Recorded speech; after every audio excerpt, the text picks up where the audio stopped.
Hey, salut à toi qui regarde, mon frère, ma soeur en Jésus-Christ notre Seigneur. J'ai un message qui est pour toi, le message de la rétrogradation. Je veux t'apporter un message d'encouragement afin que tu puisses te relever parce que le Seigneur, lui, il attend de toi que tu sois levé, que tu sois ferme en ta foi et au sein de sa parole. Amen.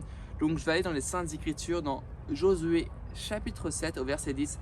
L'Éternel dit à Josué, lève-toi. Pourquoi restes-tu ainsi couché sur ton visage? Il y a ce verset-là, également avec un deuxième qui est dans Éphésiens 5, verset 14.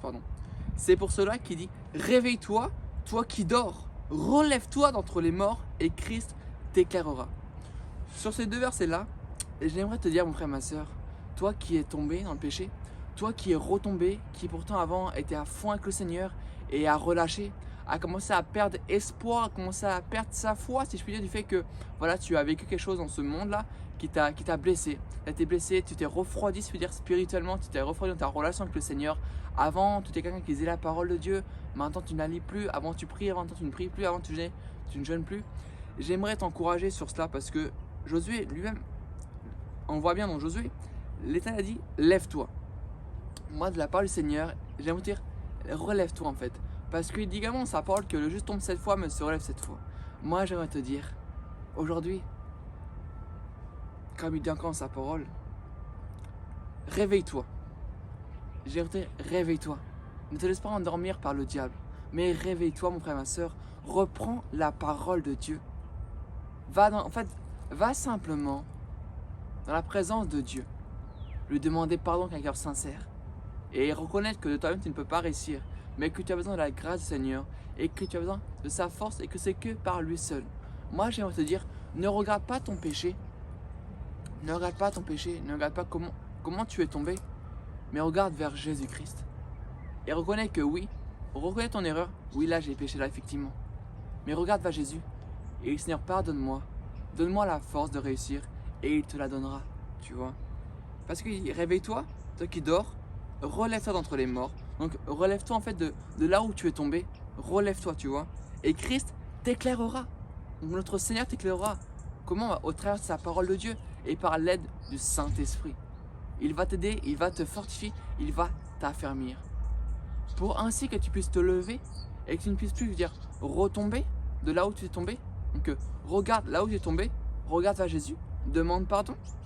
Et le deuxième conseil, c'est quoi? C'est de, comme tu as pu voir, passer temps dans l'adoration.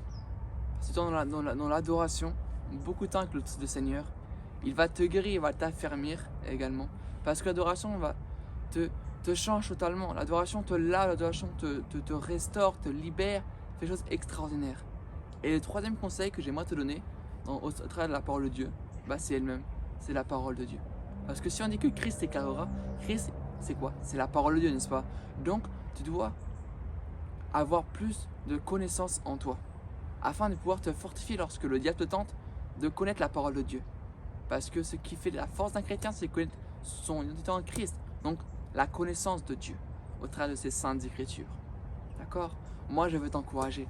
Moi je ne te juge pas. Moi je ne te condamne pas. Donc mon Seigneur, mon Dieu, mon roi, il ne te condamne pas non plus. Parce qu'il n'a pas envoyé son Fils pour te condamner. Mais au contraire te libérer. Alors relève-toi. Parce qu'il n'est pas trop tard. Dieu vit en toi, mon frère, ma soeur. Alors demande pardon. Et la grâce de Dieu est grande. Ne laisse pas l'ennemi t'avoir. Rappelle-toi de comment tu as rencontré le Seigneur. Rappelle-toi du premier amour que tu as eu avec lui. Retourne dans les premières choses que tu as fait avec Jésus-Christ. Et cela reviendra tout seul. Il faut juste que tu tournes ton regard vers le simple, merveilleux, précieux Seigneur Jésus-Christ. Et de par son esprit, il t'aidera et t'accompagnera dans la marche afin que tu sois affermi dans ses voies, dans sa parole de Dieu. Passe plus dans sa parole de Dieu. D'accord, frère, ma soeur? Passons cet instant de prière. Père, mon Dieu, mon roi, j'aimerais te prier pour mon frère, ma soeur qui regarde cette vidéo-là. Mon frère, ma soeur qui est peut-être rétrogradé à cette heure-là, à laquelle il regarde cette vidéo-là. J'aimerais prier pour ton cœur. Je prie dans le nom du Père Céleste que tu viennes restaurer son cœur brisé. Que tu viennes affermir son cœur au travers de ta parole, Dieu, dans le nom de Jésus Père.